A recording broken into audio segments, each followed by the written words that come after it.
Do I need to do a video conference call with someone like Alex prior to the inspection process?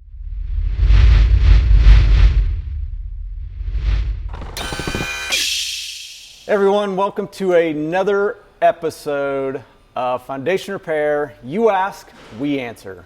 Today's question that we get asked a lot too, it's something new in our field, is do I need to do a video conference call with someone like Alex prior to the inspection process? Yeah, so we do have an article about the importance of video conference calls and the benefit that they provide not only to us as inspector, but to you as the client. It's a great opportunity for you as the client to explain to us what's going on with your home's foundation, what your concerns are. It doesn't take a whole lot of time. In most cases, it's just about 10 to 15 minutes talking about your day, and then you can flip the camera and show us any concerns that you've got with your home's foundation, what you guys are experiencing there.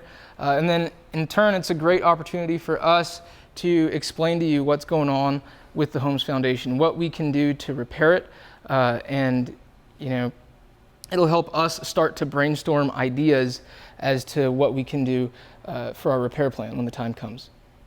Yeah, great answer, Alex. And to kind of jump on board with a little bit more on that, they say written text, we absorb a little bit of it.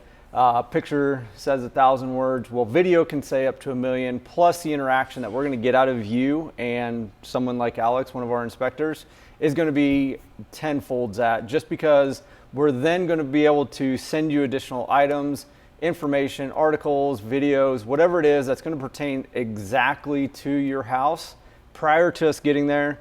It'll save a lot of time and clear up a lot of the questions that you probably have that you need answers to anyway, and you don't want to watch this entire video series. So, all right.